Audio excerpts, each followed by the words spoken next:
فأنا ناصح لإخواني بالصدع بالحق تبيض وجوههم. السكوت في مسألة الحزبية يضرها، فاصدع بما تؤمر وأعرض عن المشركين. سلامي على دماج ورجالها والشيخ يحيى ودار العلم يا سعد بانيها. بسم الله الرحمن الرحيم. الحمد لله رب العالمين وبه نستعين على أمور الدنيا والدين. والصلاة والسلام على أشرف الأنبياء والمرسلين أفضل الأنبياء وخاتم النبيين محمد بن عبد الله الأمين وعلى آله الطاهرين وأصحابه أجمعين ومن تبعه بإحسان إلى يوم الدين. ثم أما بعد.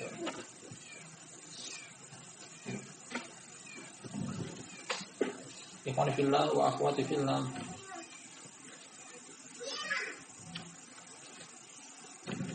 Akramani wa akramakumullah jami'an. Kita akan lanjutkan kajian kita pada kitab At-Tauhid. Kita mengkaji tentang pengesahan Allah Subhanahu wa taala merupakan hak Allah yang harus dipenuhi bagi masing-masing hamba. Sebab para tulis Al-Imam Al-Mujaddid Syekhul Islam Muhammad ibn Abdul Wahhab An-Najdi Al-Tamimi rahmatullahi alaihi. Kita telah sampai pada judul bab yang ke-13. Judul bab yang berbunyi minasyirki astaghitsa bi ghairillah. Termasuk kesyirikan, beristighosa yang meminta dikeluarkan dari musibah, malapetaka, bencana kepada selain Allah Subhanahu wa taala, aw yad'u ghairahu, atau berdoa kepada selainnya. Ini pertemuan malam ketiga dari judul bab ini. Masih tersisa beberapa masail terakhir dan insya Allah kita akan selesaikan. Ketika masih ada waktu kita akan masuk judul bab yang baru. Kesimpulan awal dari judul bab yang telah kita singgung di depan. Kapan istighosa dikategorikan kesyirikan? Ketika istighosa diserahkan kepada selain Allah yang mana tidak mampu istighosa tersebut kecuali Allah. Pada perkara-perkara berkaitan dengan mendatangkan manfaat atau menolak mudarat. Sama halnya dengan doa. Doa yang menang. Bagian daripada ibadah kepada Allah ketika dipalingkan kepada selain Allah juga tergolong kesyirikan. Kita akan baca masail yang masih tersisa. Sekitar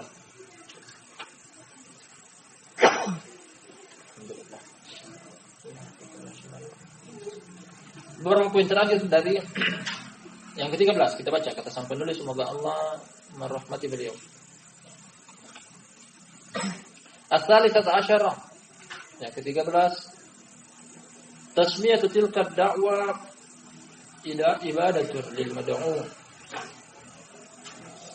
Poin yang ke-13, penamaan ibadah tersebut atau penamaan doa tersebut dengan ibadah. Penamaan doa tersebut dengan ibadah. Artinya, ketika seseorang berdoa kepada selain Allah Subhanahu wa taala berarti dia beribadah kepada selain Allah. Doa adalah ibadah. Dia terjenis ibadah adalah berdoa. Ketika berdoa yang merupakan ibadah dipalingkan kepada selain Allah juga dikatakan beribadah kepada selain Allah. Nah, ini diambil dari surat Al-Ahqaf yang kata Allah Subhanahu wa taala, "Wa kanu bi'ibadatihim kafirin."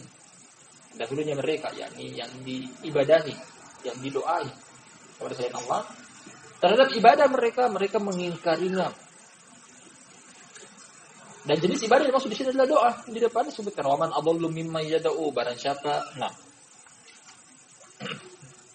adakah yang lebih sesat daripada orang yang berdoa kepada selain Allah? Di awal ayat Allah singgung tentang doa. Allah tutup bahwasanya doa adalah ibadah. Jadi doa kepada selain Allah adalah dianggap beribadah. Barang siapa yang berdoa kepada selain Allah berarti dia telah beribadah kepada selain Allah. Inilah bentuk kesyirikannya. Kita ulangi sekali lagi poin yang ini, kata beliau, tasmiyatu tilka da'wa ibadatun lil mad'u. Penamaan doa tersebut, doa kepada selain Allah, itu adalah ibadah kepada orang yang didoahi. Lebih asrah daripada ini, lebih gamblang dan jelas daripada ini ayat yang datang dari surat Ghafir. Kata Allah Subhanahu wa taala, "Wa qala rabbukum ud'uuni astajib lakum. Rabb kalian berkata, berdoalah kepadaku, niscaya aku akan mengabulkannya. Di depan pada potongan awal yang potongan ayat pertama menyinggung tentang doa. Allah tutup dengan innal ladzina yastakbiruna an ibadati sayadkhuluna jahannama dakhirin. Sesungguhnya orang-orang yang sombong untuk beribadah kepadaku, di depan menyinggung tentang salah satu jenis ibadah, yakni berdoa. Allah tutup dengan bahwasanya yang sombong untuk beribadah kepadaku, artinya yang sombong untuk berdoa kepadaku, aku akan sampaikan dia ke neraka dalam keadaan terhinakan. Apalagi datang dalam hadis dengan salam muhtajun bihi, kata Nabi sallallahu alaihi wasallam, ad-du'a'u huwal ibadah. Doa adalah ibadah.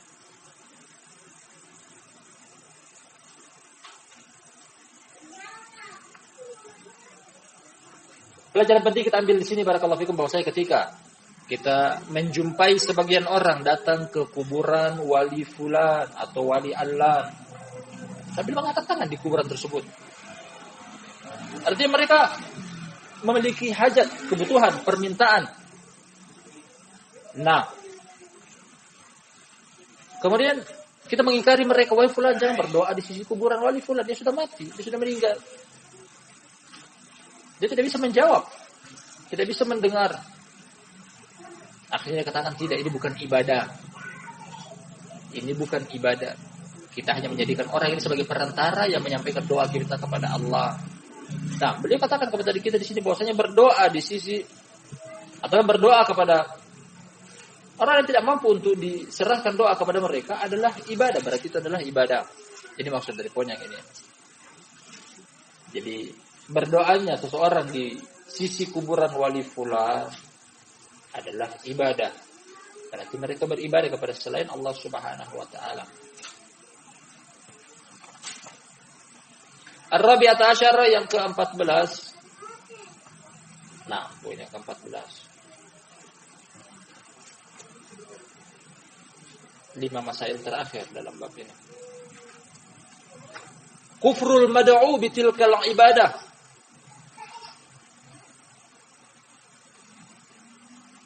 Pengingkaran orang yang didoahi dengan ibadah tersebut.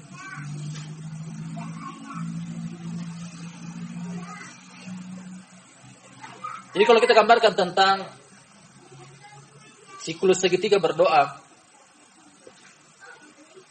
yang dibolehkan dan yang tidak dibolehkan, berdoa hendaknya hanya diserahkan kepada Allah Subhanahu wa taala.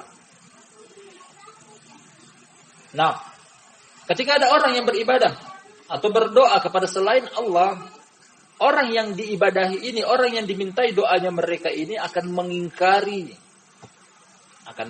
orang yang beribadah kepada mereka.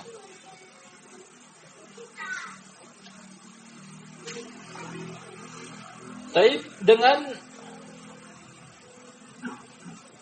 jenis dan bentuk apapun dari doa tersebut. Terkadang yang didoahi adalah para malaikat.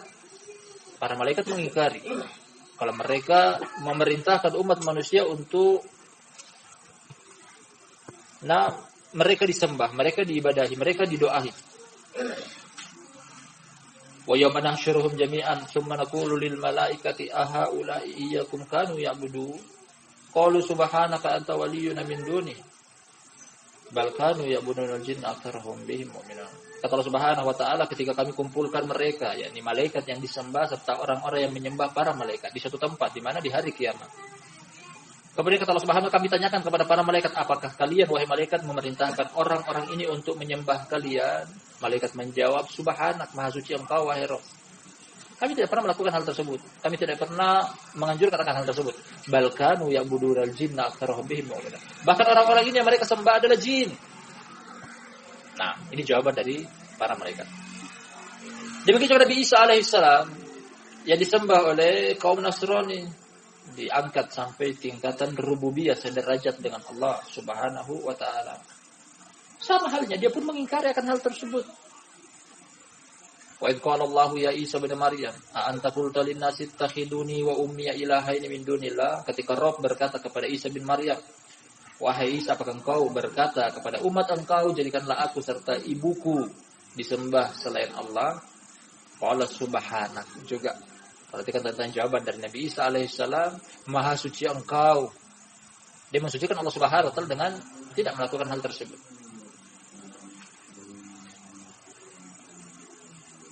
Bahkan seluruh orang soleh yang seandainya dengan kesalehan mereka dan mereka disembah selain Allah Subhanahu wa taala, mereka akan mengingkari.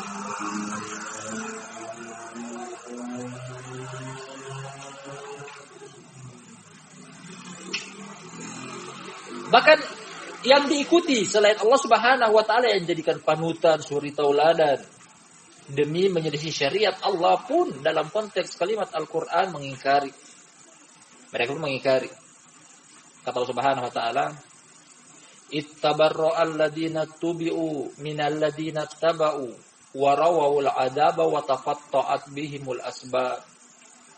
Wa qala alladziina taba'u law anna lana karratan fanatabarra'a minhum kama tabarra'u minna kadzalika yurihimullahu a'malahum hasaratin 'alaihim wa ma hum bikharijin minan nar. Kata Allah Subhanahu wa taala, ketika orang-orang yang diikuti berlepas diri daripada orang-orang yang mengikuti.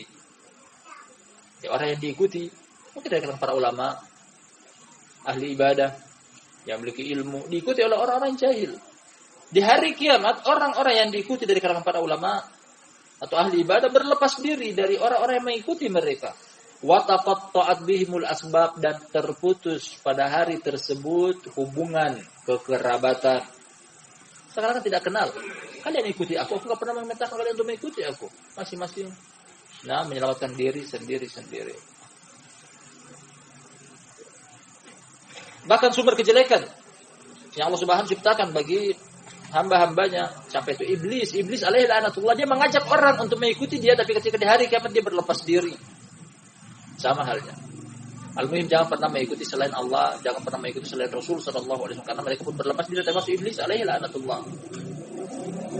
Kata Allah Subhanahu wa taala, "Wa qala syaitanu lamma qudiyal amru innallaha wa'adakum wa'dal haqqi wa wa'adtukum fa akhlaftukum wa ma kana li 'alaikum min sultanin illa an da'awtukum fastajabtum li." Dan seterusnya ila akhir ayat. Iblis pun mengatakan bahwasanya Allah menjanjikan kepada kalian, Allah janjikan kepada kalian janji yang ditepati, sedangkan aku janjikan kepada kalian janji yang ingkar, janji yang tidak akan aku tepati. Pada hari ini tidak ada hubungan di antara kita. Ma'ana bimusrikhikum wa ma antum bimusrikhi. Kata iblis alaihi laknatullah. Aku tidak bisa membela kalian, aku bahkan tidak bisa membela diriku sendiri. Masing-masing menyelamatkan diri sendiri. Begitu ruginya orang-orang yang mengikuti, begitu ruginya orang-orang yang mau mentaati, begitu ruginya orang-orang yang mau beribadah kepada selain Allah Subhanahu wa taala, karena siapa yang mereka ibadahi, siapa yang mereka ikuti, siapa yang mereka taati, berlepas diri dari mereka.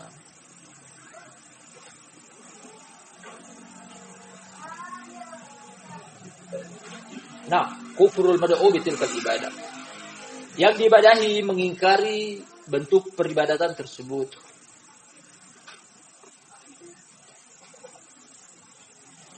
Al-khamisat asyara, yang ke-15, hiya sababu kaunihi adallun nas. Berdoa kepada selain Allah merupakan sebab perihal seseorang itu diberikan predikat manusia yang paling sesat. Kesesatan banyak.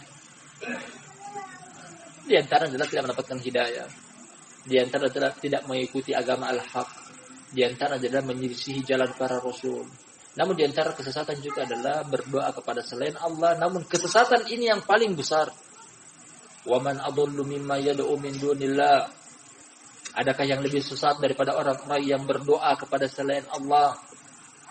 Mengikuti jalannya orang kafir, kesesatan.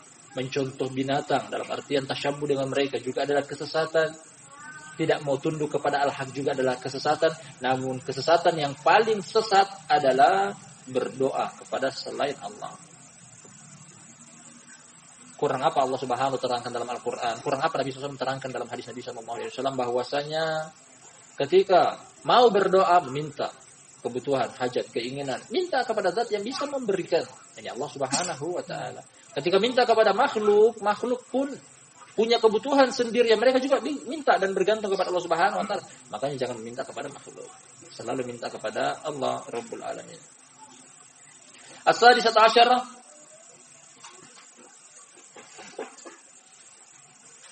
Yang ke-16 tafsirul ayatil khamisah, tafsir ayat yang kelima. Yang kelima maksud mana beliau? Ayatnya cuma ada 4. Yunus, Ankabut, Al-Ahqaf dan Naml. Atau maksud beliau hadis? Nah, bisa jadi demikian. Karena ayat cuma 4. Kecuali kalau ada yang salah hitung, coba antum hitung baik-baik. Nah, Al-An'am, Yunus, Al-Ankabut, Al-Ahqaf dan An-Naml. Nah, lepas. Mungkin yang beliau maksudkan adalah 6 hadis dan yang zahir dari masail yang ini. Dari hadis kita masuk pada hadis bahwa barakallahu fikum jami'an.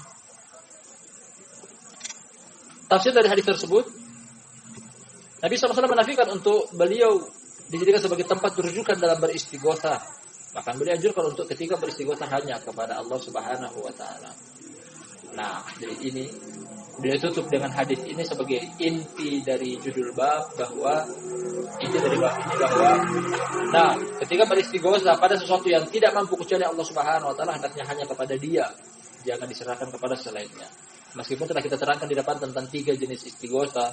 Yang pertama adalah istighotsah jenis ibadah yang tidak boleh diserahkan hanya atau yang tidak boleh diserahkan kecuali hanya kepada Allah Subhanahu wa taala saja. Jenis yang kedua adalah istighotsah mamnu'ah yang terlarang.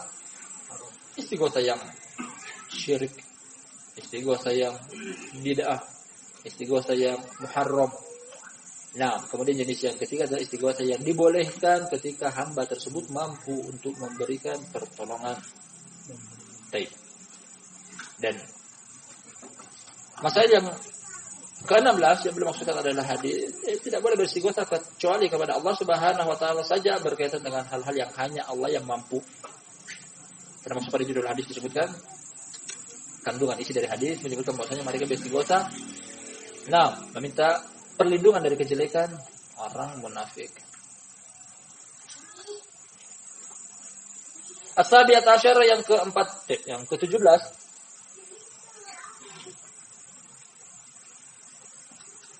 Al-amrul ajib,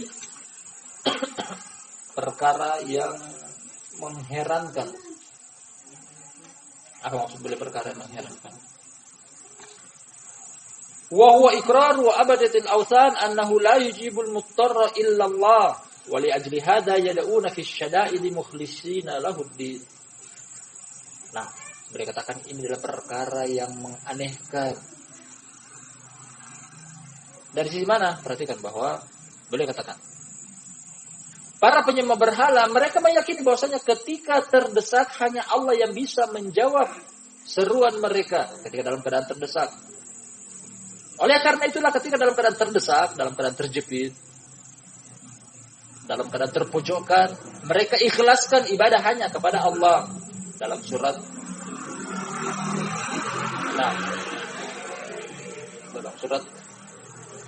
Luqman kata Allah Subhanahu wa taala, "Wa idza raqibu fil fulki da'u Allah mukhlishina lahud-din, falamma najjahum ilal barri faminhum muqtasid, wa ma yajhadu bi ayatina illa kullu khattarin kafur." Kata Allah Subhanahu wa taala, "Wa idza raqibu fil fulk," ketika mereka mengarungi lautan, menaiki bahtera, kemudian diombang-ambing oleh badai dan ombak, da'awallaha mereka beribadah kepada Allah, berdoa kepada Allah mukhlishina lahuddin, mereka mengikhlaskan ketika datang badai. Dalam keadaan terjepit tersebut mereka beribadah kepada Allah, ya Allah selamatkan kami dari badai ini, selamatkan kami dari ombak ini, selamatkan kami dari musibah di tengah lautan ini, karena tidak ada jalan lain. Sesembahan mereka tidak bawa di daratan tempat sesembahan mereka. Mereka yakini bahwasanya hanya Allah yang bisa menyelamatkan mereka di tempat tersebut. Namun kata Allah Subhanahu selanjutnya, falamma najjahum ilal barri, ketika kami selamatkan mereka ke daratan, idahum yusyrikun, idahum muqtasid. Nah, mereka kembali kepada kesyirikan mereka.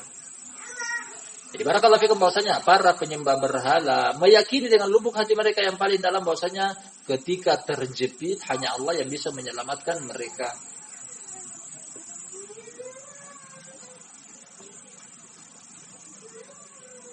Dari sinilah titik perbedaan antara kejelekan musyrik zaman sekarang dengan orang musyrik di zaman dahulu. Syekh Muhammad Abdul Wahab bawakan poin ini sekitar 3 atau 4 perbedaan dalam kitab Kasyfus Syubhat. Jadi perbedaan antara kesyirikan zaman sekarang dengan kesyirikan zaman dahulu, kesyirikan zaman sekarang lebih jelek. Lebih jelek dari sisi mana? Barakallahu fikum, perhatikan. Orang-orang musyrik zaman dahulu menjadikan sesembahan mereka, berhala mereka, tandingan, saingan kepada Allah Subhanahu wa taala dari kalangan orang-orang soleh. Perhatikan, kaumnya Nabi Nuh menjadikan patung yang mereka sembah dengan nama-nama orang soleh. Bangsa jahiliyah Arab menjadikan sesembahan mereka adalah dari kalangan para malaikat, nama-nama malaikat. Kemudian dari perkataan Allah Subhanahu wa taala, afara'aitumul lata wal uzza wa manata tsalitsatal ukhra. Tentang 3 nama sesembahan di zaman Arab jahiliyah, mereka mengangkat atau mereka menjadikan seorang yang tadi adalah orang soleh, memiliki kedermawanan. Dalam memberikan harta, dia membuat adonan roti, kemudian dibagikan secara gratis kepada jamaah haji. Dia adalah orang soleh, perbuatannya adalah perbuatan yang menunjukkan tentang kesolehannya. Kuburannya dibangun monumen di atasnya disembah oleh Allah Subhanahu. Adapun orang zaman sekarang, barakallahu fikum, yang mereka jadikan sebagai tandingan dan saingan selain Allah Subhanahu wa taala adalah ternyata dari kalangan bukan orang-orang soleh, bahkan orang-orang fajir. Bahkan dari kalangan orang-orang fajir, ahlul bid'ah. Pada kami mondok di Solo awal tahun 2000-an. Di sana memiliki atau kita mendengar berita bahwasanya dari arah Solo ke Sragen terdapat gunung namanya Gunung Kemukus. Di atas gunung tersebut unik karena dia berada persis di tengah-tengah sawah, bukan juga gunung yang tinggi, hanya sekitar dataran tinggi. Tanah yang membumbung sedikit, kemudian di atas tanah yang membumbung di tengah-tengah sawah tersebut terdapat kuburan. Terdapat kuburan. Kuburan ini dijadikan oleh tradisi masyarakat lokal ataupun bahkan dari luar didatangi, dikunjungi dalam kurun waktu tertentu. Dimintai berkahnya karena katanya kuburannya unik, menarik, aneh. Lain daripada yang lain di tengah sawah. Ternyata barakallahu fikum ketika kita dapat berita dari penghuni kampung tersebut yang mengetahui persis asal usul atau asal muasal kuburan tersebut berada, ternyata adalah barakallahu fikum. Kuburan ini adalah kuburan pasangan muda-mudi melakukan hubungan di luar nikah, kemudian mohon maaf tak bisa lepas, akhirnya mati di tempat tersebut dan dikubur di tempat itu juga. Jadi mereka berzina di tempat tersebut, di atas bukit tersebut, di tengah-tengah sawah. Berzina, hubungan di luar nikah tidak bisa lepas. Akhirnya mati di tempat tersebut, akhirnya dikubur. Dan lewat masa demi masa, orang-orang lupa dengan hal tersebut. Akhirnya mereka katakan ini adalah kuburan orang soleh. Bagaimana mungkin orang soleh mereka berzina, mati dalam keadaan berzina. Ini titik perbedaan pertama tentang kejelekan, kesyirikan zaman sekarang dan zaman dahulu. Sisi kedua yang beliau sebutkan pada ini juga dari ayat adalah kita jadikan sebagai landasan hukum tadi di depan. Orang musyrik zaman dahulu ketika mereka terdesak, mereka beribadah ikhlas kepada Allah Subhanahu wa taala. Nanti kalau mereka dalam keadaan lapang baru mereka melakukan kesyirikan. Adapun orang zaman sekarang mau itu dalam keadaan terjepit, mau itu dalam keadaan lapang, mau itu dalam keadaan sempit ataupun senang, selalu mereka serahkan hanya kepada Allah Subhanahu wa taala saja. Ketika terjepit, mereka pergi minta kepada kuburan wali fulan. Ketika hasil panen mereka melimpah, juga mereka melakukan semacam sedekah bumi, sedekah laut. Al-muhim dalam keadaan apapun, lapang ataupun sempit, susah ataupun senang, selalu kepada berhala mereka selain Allah Subhanahu wa taala, Allah dilupakan. Jadi sekilas tentang kebobrokan antara orang-orang musyrik zaman sekarang dengan orang musyrik zaman terdahulu.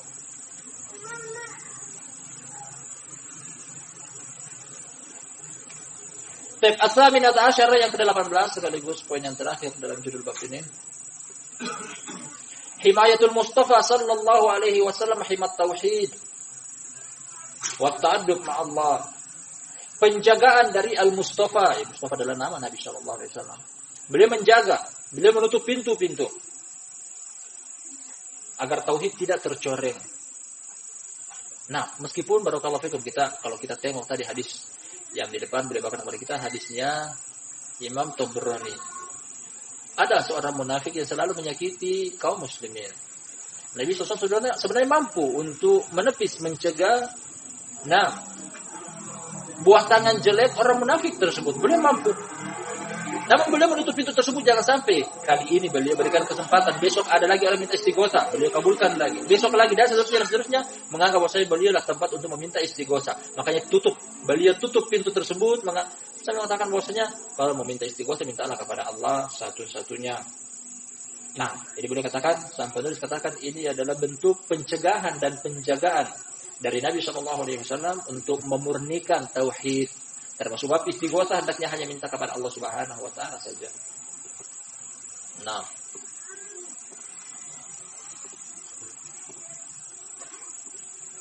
Bahkan pada hal-hal yang dibolehkan, hendaknya bertawakal hanya kepada Allah. Pada hal-hal mungkin yang kita tidak mampu untuk, ada musuh di hadapan mata kita. Kita nggak sanggup untuk melawannya. Kalau bertawakal hanya kepada Allah Subhanahu wa taala, terbukti dari orang-orang yang mengikhlaskan agama kepada Allah, pasti Allah akan turunkan bantuan kepada mereka. Meskipun tidak mampu, perhatikan. Barakallahu fikum. Nabi Ibrahim alaihissalam dalam keadaan seorang diri, ketangkap basah, dialah yang mengobrak-abrik berhala.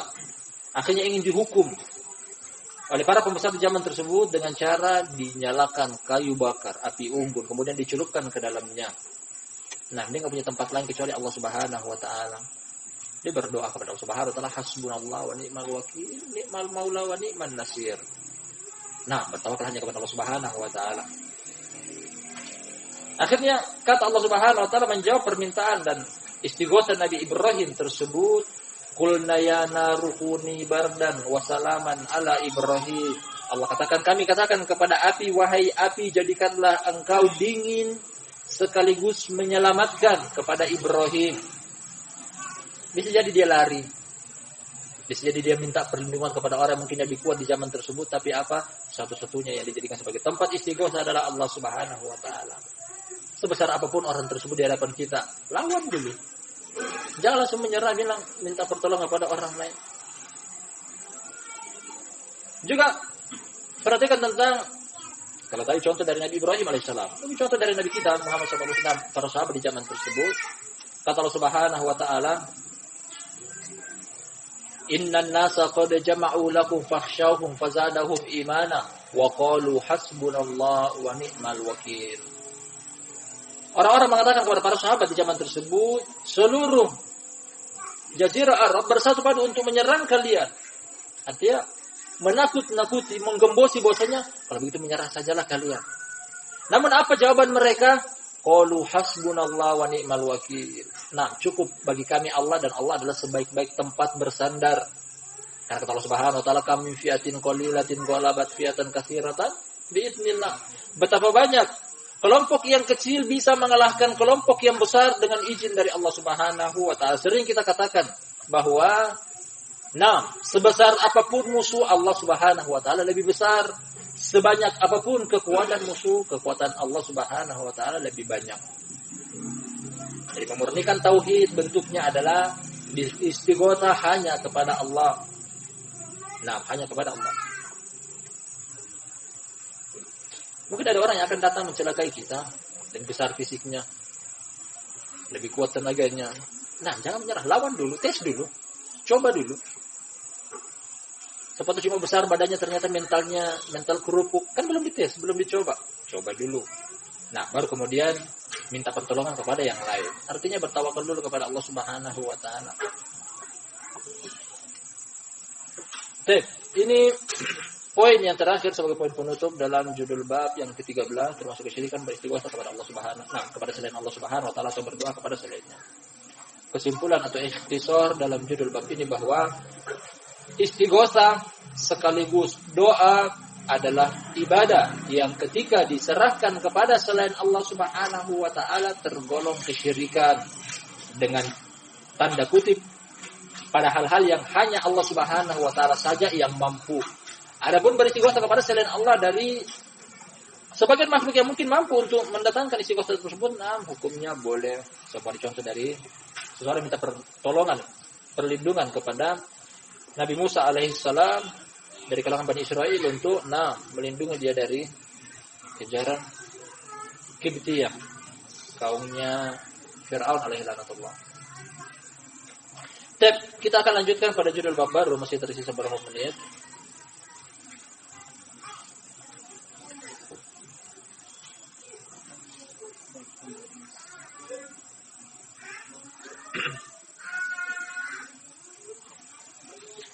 Kata beliau, bab Ar-Rabi'at Asyar, bab yang ke-14.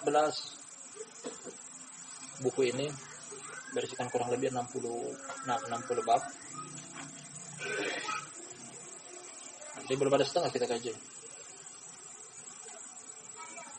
15, mungkin pada poin yang ke-15 atau pada judul bab yang ke-15 baru 1/4-nya. Ini belum ada 1/4. 14 sekarang. Bab yang ke-14. 15.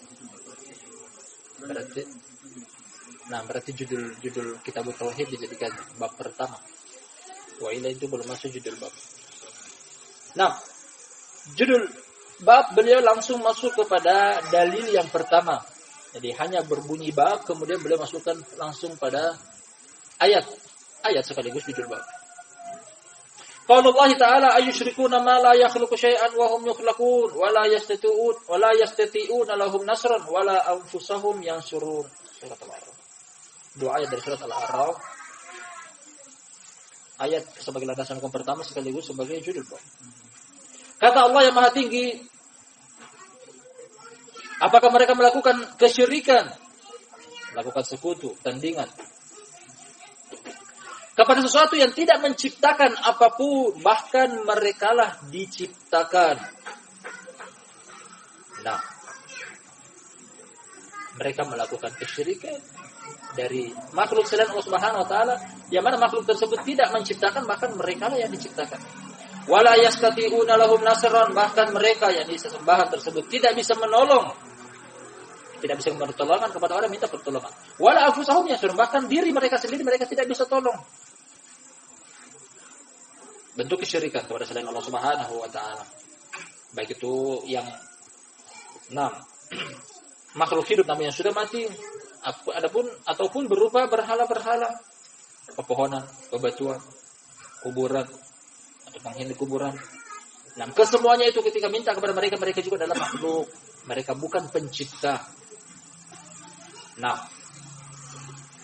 Bahkan ketika minta kepada mereka, mereka tak sanggup untuk tak memiliki daya dan upaya untuk menjawab permintaan orang-orang yang meminta. Barakallahu fikum, dari judul bab yang ke-14 kita akan kaitkan dulu dengan Kitab Tauhid secara umum, kemudian masuk pada ayat-ayat selanjutnya merupakan landasan hukum yang lainnya. Kalau kita lihat tertib yang indah dari penulis bab per bab, beliau bawakan kepada kita, pertama mengenalkan tentang tauhid, pentingnya tauhid, keutamaan tauhid.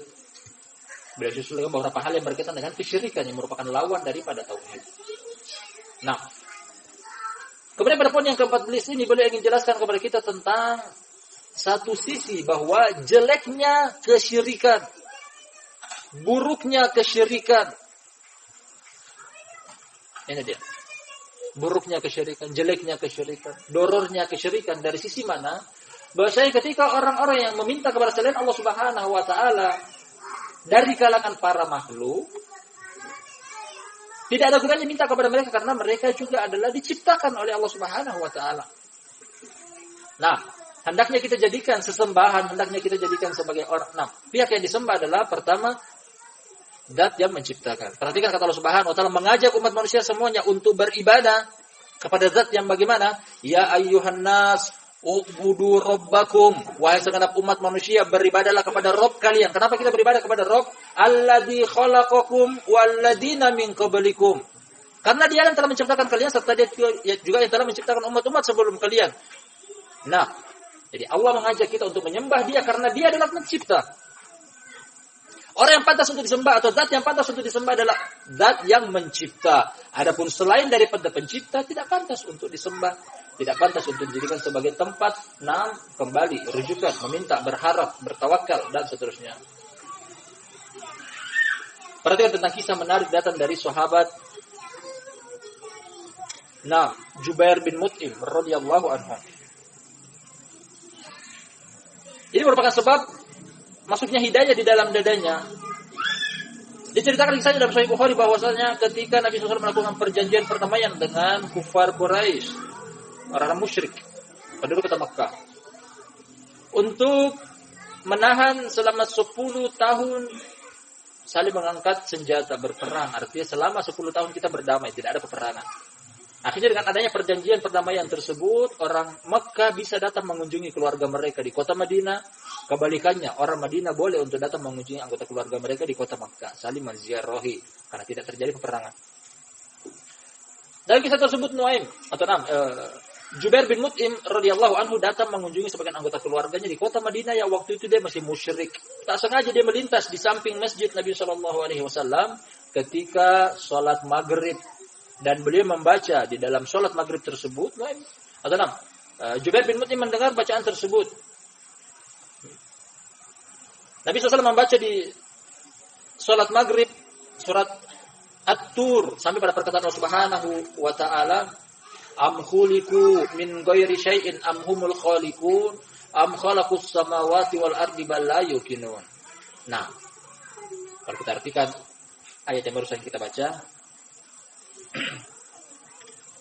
apakah mereka menciptakan, jadi berhala-berhala mereka, ataukah mereka diciptakan? Am khalaqus samawati wal ard, apakah mereka yang berhala-berhala tersebut menciptakan langit dan bumi? Nah, kata Jubair bin Mut'im radhiyallahu anhu, kada qalbi ayati rabbil jambayya, hampir-hampir jantungku ini copot dari tempatnya ketika mendengar ayat tersebut. Maksudnya apa? Bahwasanya selama ini yang kita sembah adalah berhala, patung, bentuk pohonan, bebatuan, orang yang sudah mati, bentuknya monumen atau yang semisalnya. Dengan ayat ini dimengatakan kata Allah Subhanahu wa Ta'ala, apakah kalian mencipta sesuatu yang juga diciptakan? Kalian menyembah sesuatu yang juga diciptakan oleh Allah Subhanahu wa Ta'ala. Sesuatu yang tidak pantas. Nah, sesuatu tersebut diserahkan kepada dia ibadah apabila sesuatu tersebut adalah pencipta. Makanya peribadatan tidak boleh kecuali hanya kepada Allah Subhanahu wa Ta'ala. Nah, karena dengan alasan inilah mencipta dialah yang paling pantas untuk diserahkan peribadatan. Jadi ketika beribadah juga kepada makhluk, untuk apa? Kita sama dengan mereka. Mereka butuh rezeki, mereka butuh makan, mereka butuh minum. Kita makhluk, mereka makhluk. Kalau begitu kenapa kita menghambakan diri kita kepada hamba? Kita hendaknya menghambakan diri kita kepada Zat yang menciptakan. Karena mereka tidak mampu. Di bab ini barakallahu fikum, bab yang ke-14, kita katakan tadi di depan bahwasanya keterkaitan antara judul bab ini dengan kitab tauhid secara umum menjelaskan lebih detail dan seksama tentang kebobrokan dan kejelekan daripada kesyirikan. Kalau lagi ada keraguan kepada kita tentang kesyirikan, tidaklah pantas untuk diamalkan oleh setiap hamba yang memiliki akal pikiran yang sehat.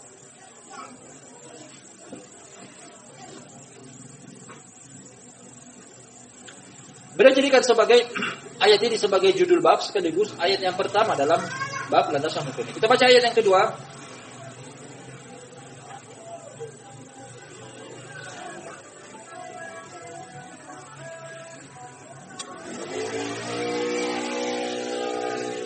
Wa qauluhu, dan perkataannya, jadi Allah yang Maha Tinggi. Walladzina tad'una min dunihi ma yamlikuna min qitmir. In tad'uuhum la yasma'u du'aakum walau sami'u mastajabu lakum wa yawmal qiyamati yakfuruna bisyirkikum wa la yunabbi'uka mithlu khabir. Fatir. Artinya dua ayat 13 dan 14 dari surat Fatir.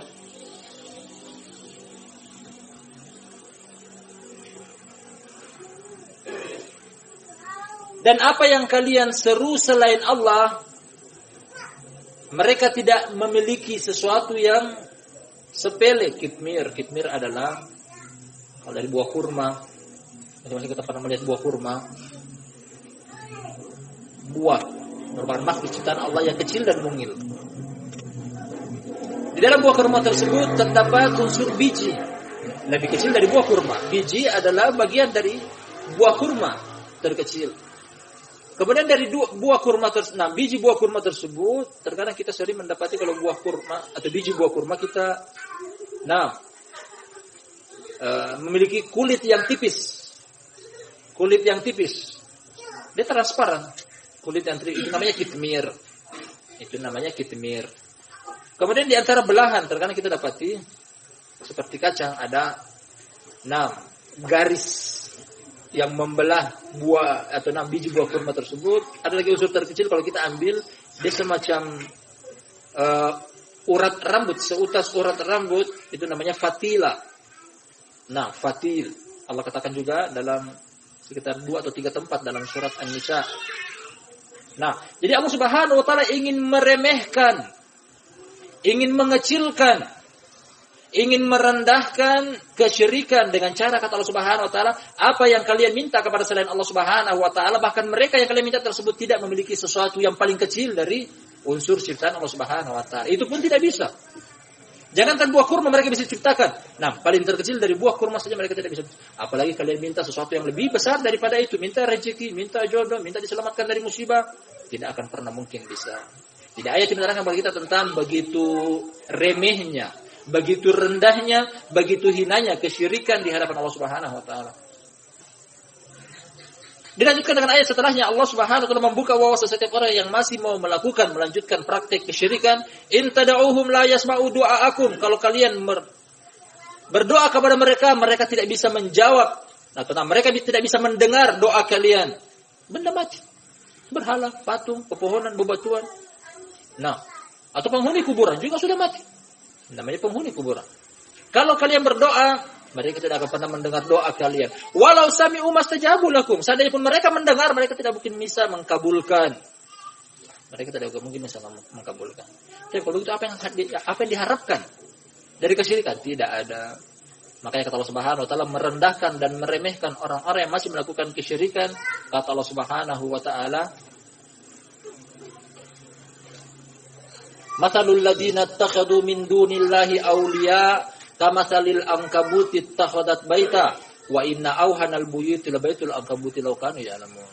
Kata Allah Subhanahu wa taala, permisalan orang-orang yang melakukan kesyirikan ibaratnya seperti laba-laba yang membangun rumah, dan rumah yang paling lemah adalah rumah laba-laba seandainya mereka mau mengetahuinya. Artinya laba-laba menjadikan rumah dia sebagai tempat perlindungan. Seperti itulah orang-orang yang melakukan kesyirikan menjadikan kesyirikan mereka sebagai tempat perlindungan. Tak butuh tenaga yang banyak untuk menghancurkan sarang laba-laba. Cukup ditiup akan hancur dia. Seperti itulah landasan, seperti itulah pondasi, seperti itulah asas yang dibangun oleh orang-orang yang melakukan kesyirikan. Tidak ada kemanfaatan, tidak ada keuntungan, tidak ada sesuatu bisa mereka ambil dari faedah dari para pelaku kesyirikan. Meminta kepada Sayyidina Allah Subhanahu wa taala, Allah tanggaskan di sini bahwasanya kalau kalian berdoa kepada mereka, mereka tidak mungkin mendengar. Kalaupun seandainya mereka mendengar, ini berandai-andai dari Allah dan tidak mungkin.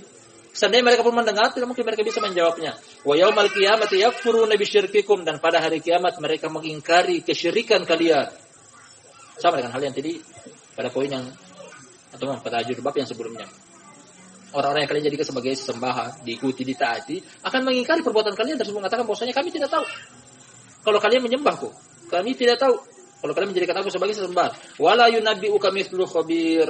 Allah tutup dengan bahwasanya Allah Al-Khabir, yang mengetahui segala sesuatu, yang memberitakan tentang hal seperti ini. Tidak ada yang memberitakan kepada kalian hal semacam ini kecuali Allah Subhanahu wa taala Al-Khabir. Di antara nama Allah Subhanahu wa taala Al-Husna. Hal semacam ini tidak kita dapati kecuali dari jalur wahyu dari Allah Subhanahu wa taala melalui perantara Nabi sallallahu alaihi wasallam. Keterkaitan antara ayat ini dengan judul bab di atas yang juga merupakan ayat yang kedua, keterkaitan dengan ayat yang pertama bahwasanya kesyirikan begitu bobrok di mata Allah Subhanahu wa taala. Kesyirikan begitu hina, dina, rendah, sepele di hadapan Allah Subhanahu wa taala. Tidak ada yang mengagungkan kesyirikan kecuali orang tersebut akan Allah Subhanahu wa taala hinakan dia. Lanjutannya lagi bahwasanya dengan judul bab ini Allah ingin terangkan kepada kita bahwasanya pondasi yang dijadikan sebagai batu loncatan bagi orang-orang yang melakukan kesyirikan adalah tidak memiliki sesuatu. Berjalan di atas sesuatu yang tidak ada gunanya. Melangkah di atas sesuatu yang tidak bisa memberikan manfaat dan tidak bisa menolak mudarat. Walhamdulillahirabbil alamin. Di sini ada pertanyaan, satu pertanyaan sebelum kita tutup.